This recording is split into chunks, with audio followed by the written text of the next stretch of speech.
গ্রামের দানের শেষে পথসভার সম্মানিত সভাপতি, আজকে সভায় উপস্থিত সফল সাধারণ সম্পাদক সাধারণ পারভেজ ও সভায় উপস্থিত আমার বিএনপি এবং অঙ্গ সংগঠনের নেতৃবৃন্দ ও আমার সামনে আমার গ্রামের মুরব্বীরা এবং সম্মানিত মা বোনেরা, সবাই সালাম গ্রহণ করুন। আসসালামু আলাইকুম ওয়া রাহমাতুল্লাহি ওয়া বারাকাতুহু। বক্তব্য তো এই 20 বছর আমি দেই আমার জানা মতে, কিন্তু আজকে বক্তব্য দিতে আমার নিজের একটু বুকটা কাঁপছে। কি কারণে জানেন? আমার গ্রামের অনেক মুরব্বীরা আমার সামনে বসা, এইখানে বসছি সেটা আমার কাছে খারাপ লাগছে। এই ব্যাস তৈল এই মানুষ, এই ব্যাসটা এবং এই অতিথির চেয়ারটা খুব খারাপ।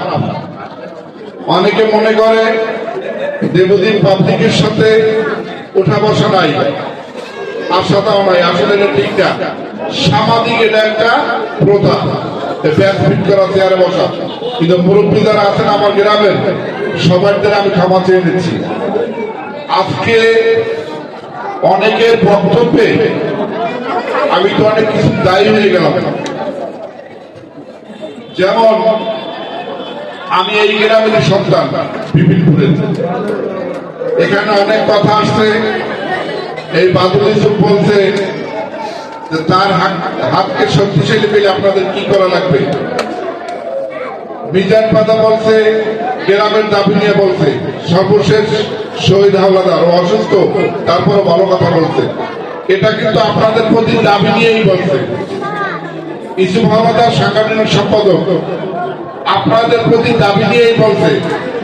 আমার কি আর কোনো দাবি আপনাদের কাছে আছে?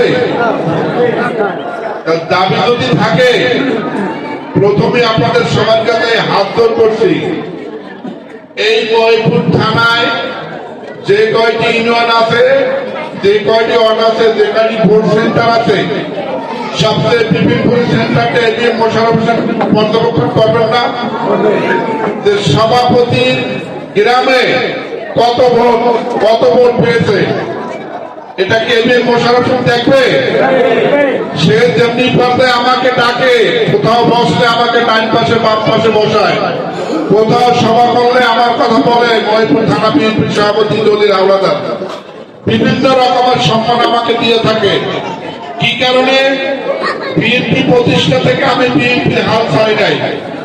সর্বশেষ একটা নির্বাচন আমরা পেয়েছি, তাকে বুঝাই দেওয়ার জন্য যে আপনার জন্য আমার গ্রাম, আমার এলাকা, আমার থানা কিভাবে বিগত দিন অপেক্ষা করছিল একটা ভোটের জন্য, সেটা কি এই গ্রাম থেকে আমি দেখাতে পারবো? আমি তার কাছে জোর গলায় যদি কিছু চাইতে যাই আমার গ্রামের জন্য, সে অধিকারটা কি খাটাইতে পারবো?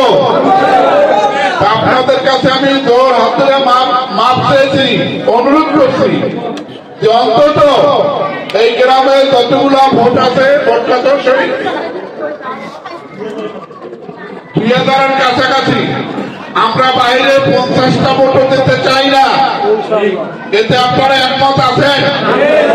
শুধুমাত্র আমার দিকে তাকিয়ে আমি যেন আপনাদের সম্মানে, আমিও জানি আপনাদের সম্মানটা এমএম মোশাররফ হোসেন কাছে তুলে ধরতে পারি যে আমার গ্রামের শতকরা 95% ভোট আপনাকে দিয়েছে। আমার এই দাবি কেন মানবেন না?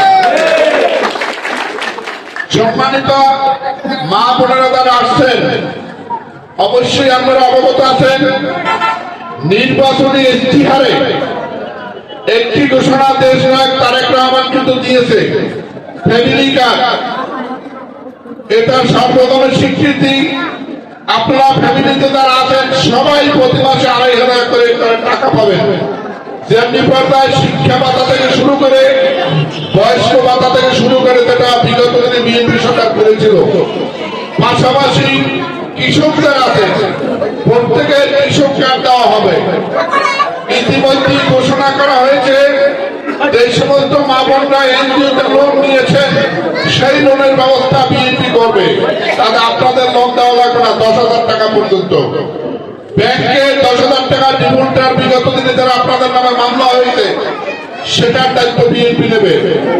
অতএব আজকে অনেক কথাই হয়েছে, এখানে এই তারেক জিয়া দীর্ঘ 17টি বছর পরে বাংলাদেশে আসার পরে আপনারা বক্তব্য শোনেন নাই? শুনছেন? বিগত সরকার আমলে যে প্রধানমন্ত্রী ছিল শেখ হাসিনার বক্তব্য তো শুনেছেন। সে অনেক অধিকাংশ জনসভায় বলেছে তারেক জিয়া তোর সাহস থাকলে বাংলাদেশে আয়। কিন্তু বাংলাদেশে ঠিকই তারেক জিয়া আসছে, একটি বারের জন্য কি বলছে শেখ হাসিনা উদ্দেশ্য করে, আওয়ামী লীগকে উদ্দেশ্য করে একটি বারও কথা বলছে যে আমি কিন্তু বাংলাদেশে আসছি?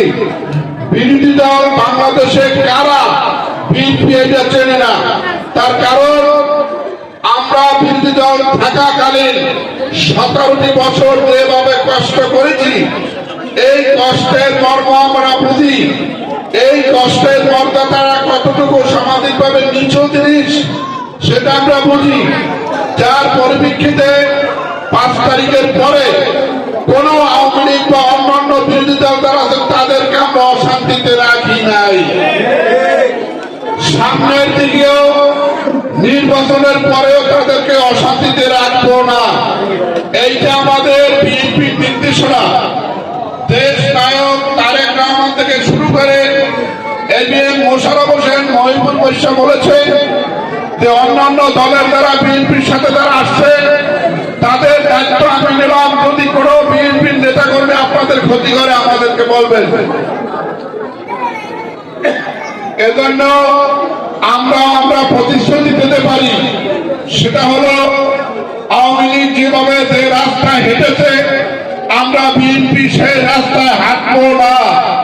তার কারণ 17-18টি বছর আমরা মানুষের ন্যায্য অধিকারের দাবির জন্য, মানুষের ভোট অধিকার পাওয়ার জন্য লড়াই করেছি, লড়াইতে এখনো আছি। তবে আপনার ভোট যাকে খুশি তাকে দেবেন, আমার ভোট আমি দেব। এখানে একটি বাক্য আমাদের আছে, সেটা হলো যোগ্য প্রার্থীকে ভোট দেওয়া।